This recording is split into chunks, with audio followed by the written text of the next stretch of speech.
কোথায় তোমার পিতাশ্রী? উনি পূজার পুষ্প সংগ্রহ করতে গেছেন।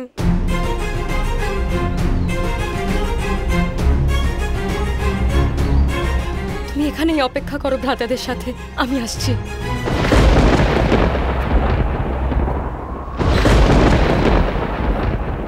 তোমরা দুজন পুত্র লাভ করতেই পারবে না। মহর্ষি কিংদম প্রাণ ত্যাগ করার সময় আমাকে অভিশাপ দিয়েছিলেন যে যদি আমি কখনো কোনো স্ত্রীর সাথে সহবাস করি তখনই আমার প্রাণ চলে যাবে।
রাজমাতা,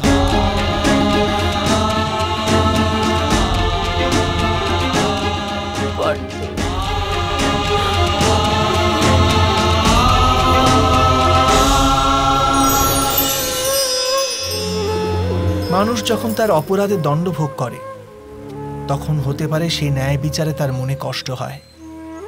প্রশ্ন ওঠে তার হৃদয়ে যে যখন সে অপরাধ করেছিল তখন সে ভিন্ন ব্যক্তি ছিল, তারপর সে অনেক অনেক অনুতাপ করেছে, নিজেকে এত পরিবর্তন করেছে, তবু সে দণ্ড কেন পাবে?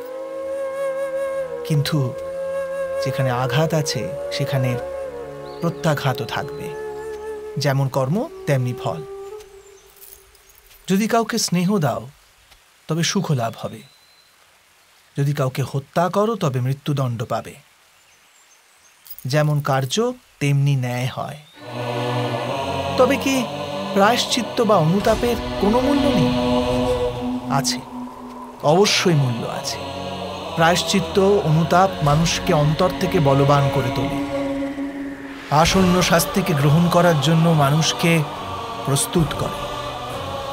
অর্থাৎ প্রায়শ্চিত্ত না করে দণ্ড স্বীকার করার কোনো মূল্য আছে? স্বয়ং বিচার করুন।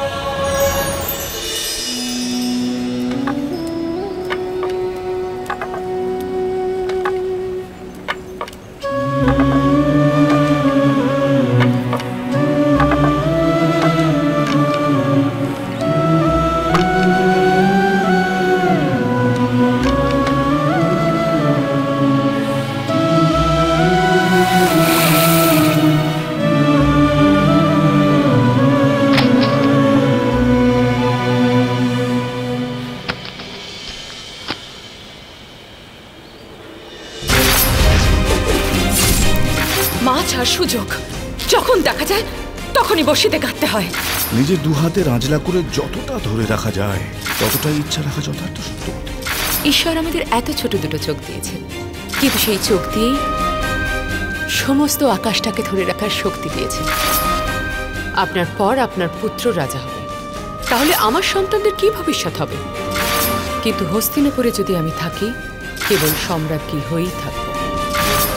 সুবর্ণ মৎস্যের লালসায় তোমার হাত থেকে রক্ত ঝরেছিল সত্যবতী। এই লালসায় হৃদয় থেকে রক্ত দ্বারা বইবে।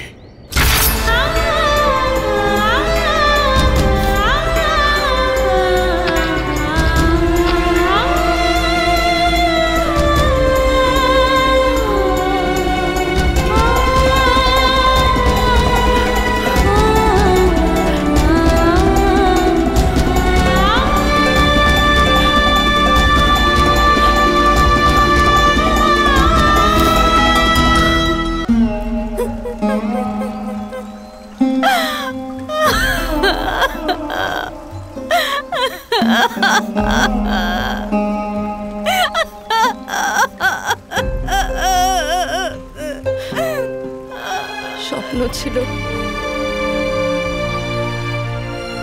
আমার পতির পক্ষে মাথা রেখে নিজের সমস্ত চিন্তা থেকে মুক্তি পাব। ওনার উদারতার আশ্রয়ে আমার হৃদয়ের সব অপরাধ বোধ দূর হয়ে যাবে।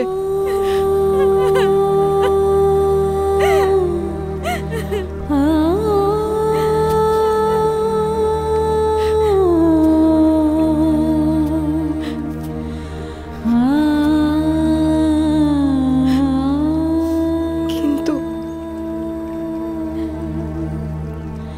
দুর্ভাগ্যবশত সেই সুযোগই এলো না আমার এই জীবনে। অপরাধ তো আমি করেছি দিদি, অপরাধ করেছি আমি আজীবন।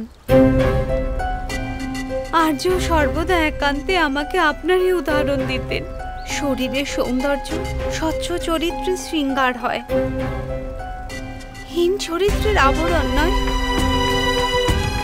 সত্যি এক মুহূর্তের জন্য যদি আর্য পূর্ণরূপে আমার হতে পারতেন, এক ক্ষণের জন্য, তবে আমার দ্বারা আজ এত বড় অপরাধ হতোই না।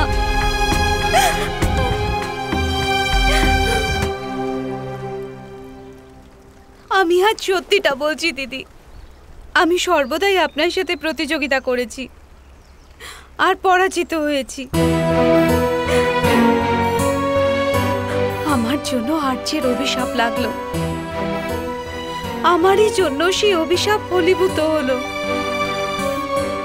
এই সব অপরাধের ক্ষমা প্রার্থনায় আমাকে আর্যর কাছে যেতেই হবে দিদি।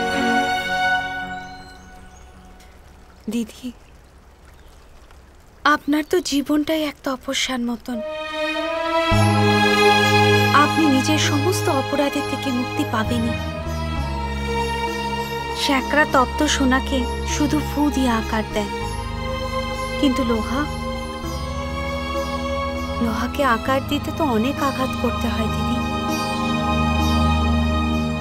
আমার সত্যি তখনই সম্ভব যখন আমি দেহত্যাগ করব। আর যতটা মমতা আপনি আমার পুত্রদের দিতে পারবেন দিদি, ততটা হয়তো আমি আপনার পুত্রদের দিতে পারবো না।